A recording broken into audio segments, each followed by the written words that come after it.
जब बात दुश्मन से लोहा लेने की हो तो भारतीय सैनिक फौलाद बन जाते हैं, फिर चाहे सामना चीन की सेना से हो या जानलेवा मौसम से।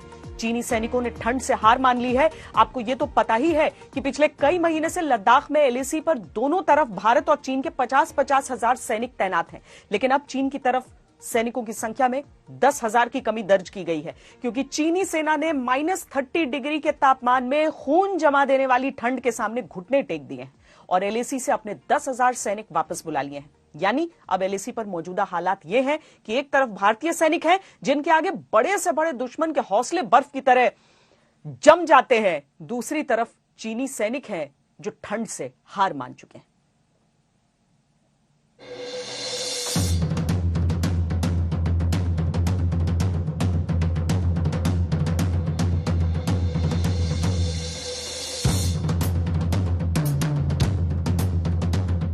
10-20 सेकंड का वीडियो बनाकर कोई 30 मार खा नहीं बन जाता। लद्दाख में तैनात चीनी सैनिकों की हालत कुछ ऐसी हो गई है।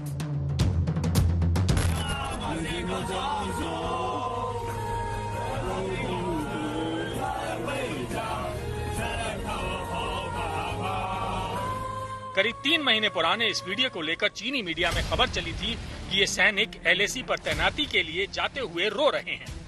अब इस वीडियो में कितनी सच्चाई है ये तो पता नहीं, लेकिन ये बात साबित हो गई कि लद्दाख में एलएसी पर -30 डिग्री तापमान में चीन के सैनिकों की हवा खराब हो रही है। जैसे जैसे ठंड बढ़ती जा रही है, एलएसी पर तैनात चीनी सैनिकों का जोश ठंडा पड़ता जा रहा है। चीनी सैनिक ठंड बर्दाश्त ही नहीं कर पा रहे। इसी का नतीजा है कि लद्दाख में भारतीय सीमा से सटे लगभग 200 किलोमीटर के दायरे से चीनी सेना ने अपने 10,000 सैनिक वापस बुला लिए हैं। ये सैनिक उन 50,000 सैनिकों में शामिल थे जिन्हें एलएसी के नजदीक पिछले साल मार्च-अप्रैल में तैनात किया गया था।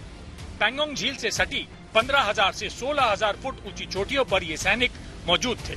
सरकार के उच्च सूत्रों ने आज तक को बताया कि लद्दाख में भारतीय सीमा के पास पारंपरिक तौर पर चीनी सेना ट्रेनिंग करती थी। वो जगह फिलहाल खाली नजर आ रही है। बताया जा रहा है कि लद्दाख में 0 से नीचे गिरते तापमान के चलते चीनी सेना ने ये कदम उठाए हैं। बेहद ठंड और कठिन हालात की वजह से चीनी सैनिक सीमा से पीछे हटने पर मजबूर हुए हैं। चीन ने जब एलएसी पर अपने सैनिकों को सर्दियों में तैनात करने का फैसला किया था, तब वीडियो जारी करके बड़े बड़े दावे किए जाते थे।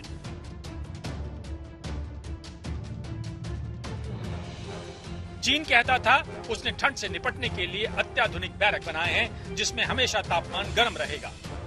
कहता था कि चीनी सैनिकों को हर वक्त गर्मा गर्म खाना मिले, इसके लिए ड्रोन से डिलीवरी करेगा।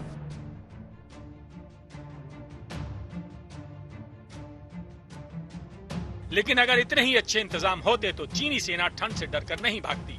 खबर तो ये भी है कि पीएलए ने ही चीन की सरकार को कहा था कि एलएसी पर ठंड ज्यादा है जिसे सैनिक बर्दाश्त नहीं कर पा रहे।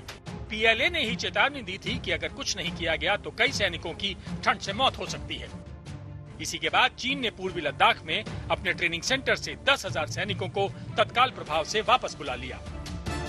कड़ाके की सर्दी के मद्देनजर चीन ने अपने अंदरूनी इलाके जो तकरीबन एलएसी से 150 किलोमीटर की दूरी पर स्थित है, वहां से 10,000 सैनिकों को वापस लिया है।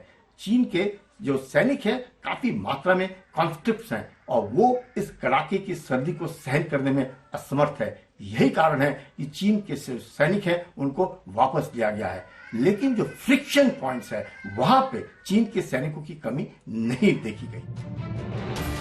तो एक तरफ चीनी सैनिक हैं जिनको एलएसी पर ठंड लग गई है और दूसरी तरफ हैं भारतीय जवान जिनका खून -30 डिग्री की ठंड में भी उबाल मार रहा है। पैंगोंग झील, चुशुल, गोगरा हॉट स्प्रिंग्स और देपसंग जैसे तनाव वाले इलाकों में दोनों तरफ के सैनिक अब भी आमने सामने डटे हुए हैं। इनमें से कुछ जगहों पर तापमान 0 से 30 डिग्री नीचे जा चुका है। जो भी बातचीत चल रही है अलग अलग लेवल पे, चाहे वो मिलिट्री लेवल पे हो या डिप्लोमेटिक लेवल पे हो, इन बातचीत के जरिए हम जो भी समझौता करना है वो करेंगे।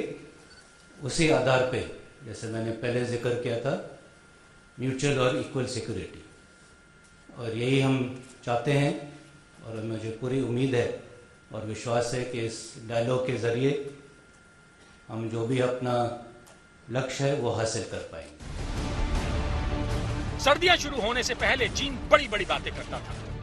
अब उसके सारे दावे फ्रीज हो चुके हैं, क्योंकि चीनी सैनिकों ने पहले कभी इतनी ठंड में ड्यूटी दी ही नहीं, जबकि भारतीय सैनिकों के लिए ये आम बात है। 2 दिन पहले का ये वीडियो ही देख लीजिए।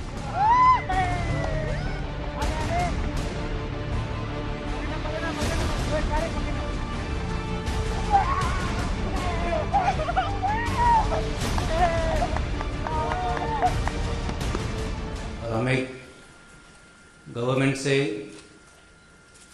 यही डायरेक्शन मिले हैं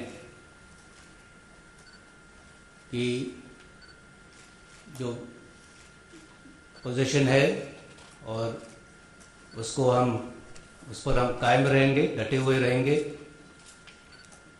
चाहे सर्दी हो या गर्मी के मौसम हो। तो अब चीन को यह तय करना है कि वो LAC पर कितने दिन तक टिक पाता है। भारतीय सैनिक तो तब तक तैनात रहने के लिए तैयार हैं जब तक चीन पीछे नहीं हट जाता, फिर चाहे उसमें जितना मर्जी वक्त लगे। दिल्ली से मंजीत नेगी के साथ आज तक ब्यूरो।